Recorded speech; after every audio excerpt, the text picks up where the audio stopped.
سلام، به کانال آشپزی با شیدا خوش اومدید. امروز میخوایم راحت ترین و خوشمزه ترین کیک تولد رو تو خونه درست کنیم. خیلی هم بی درد سره. یه کیک اسفنجی هم بهتون یاد میدم که همینقدر خوش بافته و راحت میشه باهاش کار کرد. بریم که با هم یاد بگیریم. سلام، امیدوارم که حالتون خوب باشه. امروز من داشتم یه کیک تولد درست میکردم. بعد گفتم که خب بذار آموزشش هم بذارم. البته قبلا گذاشتم ولی خب زیاد دیده نشده. ایشالله که این کیک دیده بشه و دوست داشته باشید. برای درست کردن این کیک اسفنجی من اول میام مواد خشکم رو الک میکنم، میذارم کنار خیارم راحت بشه. بعد میرم سر وقت مواد ترش. 2 پیمانه آرد دارم. بعد من میخوام ببین این کیک، این 2 پیمانه آرد برای کیک ساده است، یعنی مثلا بخوای وانیلی درستش کنی، ولی من میخوام کیک رو کاکائویش کنم این دفعه. حالا به هر اندازه‌ای که میخوام کاکائو بهش اضافه کنم از این 2 تا پیمانه کم میکنم. مثلا حالا من 2 تا قاشق غذاخوری بهش کاکائو میخوام اضافه کنم، از این 2 تا پیمانه آرد 2 قاشق غذاخوری کم میکنم. اینا رو همه داخل کپشن مینویسم، نگران نباشید. پیمانه دومو 2 قاشق ازش کم کردم و 2 قاشق غذاخوری بهش پودر کاکائو اضافه کردم. 1/2 قاشق چای خوری بیکینگ پودر دارم. 1/2 قاشق چای خوری وانیل دارم و حدوداً 1 پنس نمک دارم. حالا اینا رو با هم الک میکنم، مواد خشکم رو میذارم کنار و بقیه مراحل رو با هم دیگه پیش میریم. خب این از مواد خشکمون، میذارمش کنار. 2 تا کاسه میارم. 6 تا دونه تخم مرغ دارم که سفیده ها رو تو کاسه بزرگتر میشکنم، زرد رو تو کاسه کوچیک‌تر. سفیده و زرده ها از هم جدا شد. زرده رو میذاریم کنار. میریم که سفیده رو هم بزنیم. یه مقدار کوچکترش میزنم. 1 پیمانه هم شکر دارم که کم کم به سفیده ها اضافه میکنم و همش میکنم.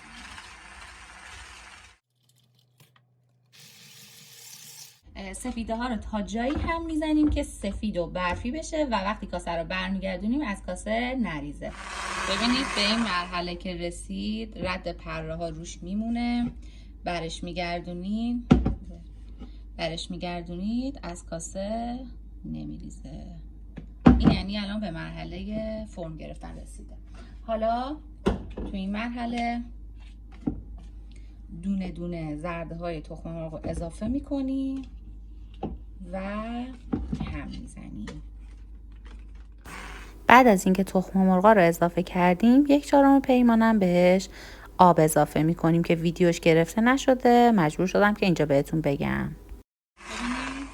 به این صورت. حالا دیگه همزن رو میذاریم کنار. لیسک رو برمیداریم.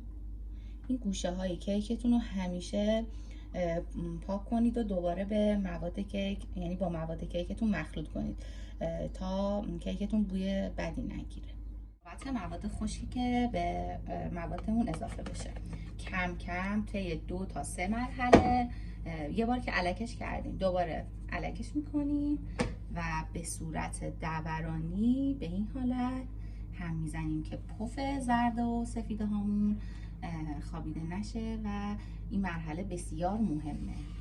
به این حالت من هم میزنم، اضافه میکنم تا مواد خشکمون تموم بشه. 1/4 پیمانم روغن دارم. فولدش میکنیم که پف کیکمون خوابیده نشه. به این حالت میشه.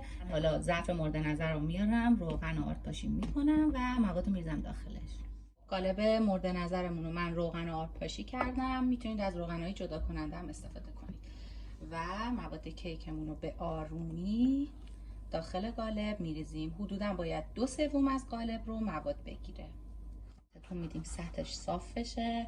بعد حالا با یه سیخ چوبی یا همون با لیسگتون اینجوری هوای داخلش رو میگیریم و نکوبید بهتره چون ممکنه که پفش خوابیده بشه. برم بذارم داخل فر با دمای 180 درجه به مدت 40 تا 45 دقیقه بستگی به دمای فرتون پخته میشه.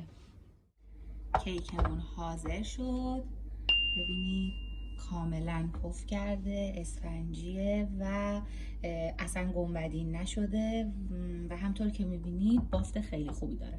بذارید کامل خنک بشه، بعد از داخل قالب درش بیارید. باز دوباره بهتره که کیک اسفنجی رو از روز قبلش درست کنید، بعد خامه کشی انجام بدید، یعنی روز بعد خامه کشی انجام بدید. ولی میگم من تایمش رو ندارم، حالا میذارم یه 2 ساعتی خنک بشه و بریم برای خامه کشی. خب ببینید گفتم از قالب در اومده‌ش هم بهتون نشون بدم.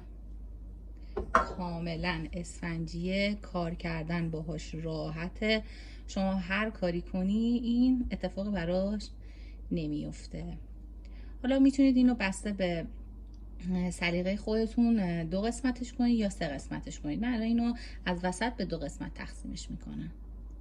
برای تزیین این کیک من به یه مقدار از خود کیکم احتیاج دارم. من سعی کردم که یه تزیین خیلی ساده براتون انجام بدم، حالا که چون بار اولتونه هم بتونید راحت انجام بدید، هم تو خونه براتون سخت نباشه. یه کوچولو از این کیک رو ببینید جو دستتون رو بذارید که صاف ببرید.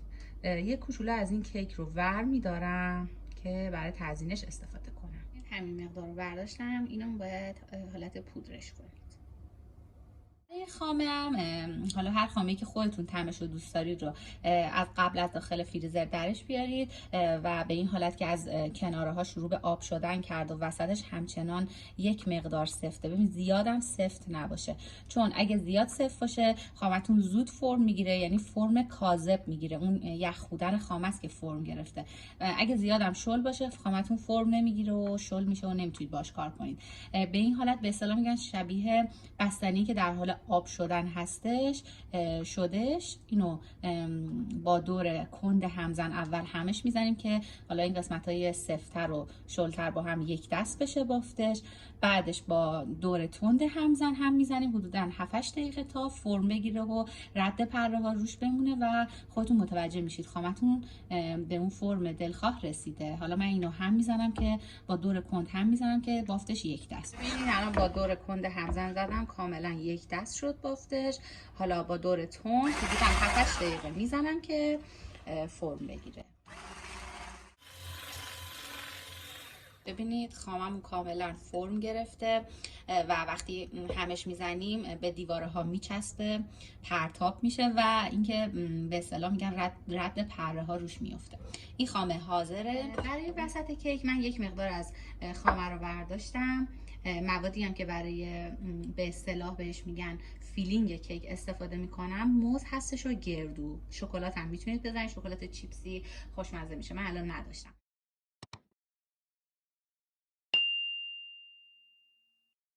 این موادی که با هم برای مواد میانیش آماده کردیم و میذارم کنار. کیکتون رو روی از این صفحه های کیک اگه دارید، صفحه های گردون اگه دارید، اگه ندارید مثل من من خواستم که با کمترین ابزار درست کنم، اینه که تو خونه بتونید خودتون تهیه کنید. داخل یه سینی بذارید به حالتی باشه که مثلا بتونید سینی رو بچرخونید. کیک رو روش قرار میدیم، با یک مقدار شیر کیک رو مرطوب میکنیم. این مرطوب کردنم خیلی مهمه، چون کیکتون داخل یخچال که میره خشک میشه. مخصوصا گوشه های کیکتون رو حواستون باشه کاملا مرطوب کنید.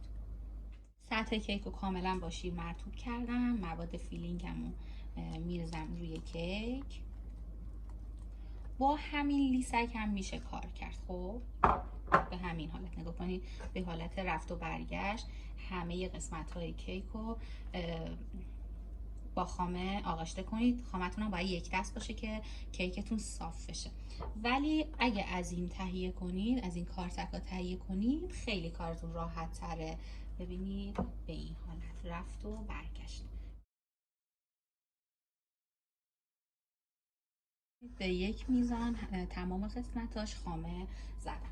حالا کیک رویی رو دوباره با همین شیرمون مرطوبش میکنم، به این حالت کاملا مرطوبش میکنم و روی کیکمون قرارش میدم. ببینید اینو کاملا با شیر آغشتش کردم، روی کیکم قرارش میدم، یه مقدار فشارش میدم که منسجم بشه. به این حالت. روی کیک رو با شیر مرطوبش میکنم. حالا این مراحل که رفتیم، از این قیفای مشمعی نیاز داریم. داخلش خامه میریزم، سرشو میبرم و میایم بقیه مراحل با هم بریم.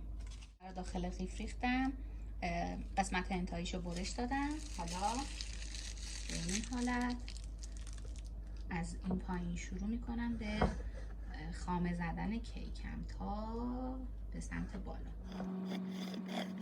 شو خامه کشیدم. ببینید همینطور که من خامه کشی کردم، زیاد نیاز نیستش که صاف باشه.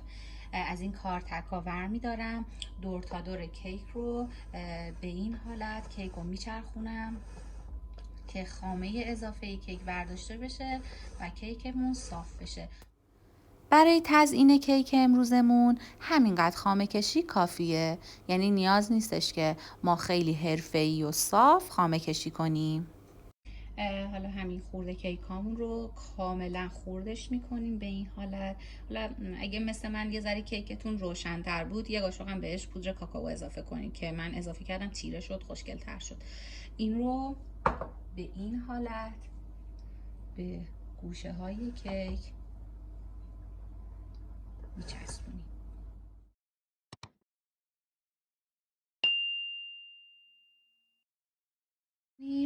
این الان یه تزیین خوشگل و منطقی از یک کیک دیگه. واقعا به نظر من تو خونه با کمترین ابزار این کیک رو درآوردن خیلی عالیه. حالا بریم اینو انتقال بدیم تو ظرف مورد نظرمون و بیایم برای خدافظی. از نتیجه نهایی کیک خامه‌ای تولد خوشمزمون با کمترین امکانات. حالا برشش هم میدم، داخلش رو با هم میبینی.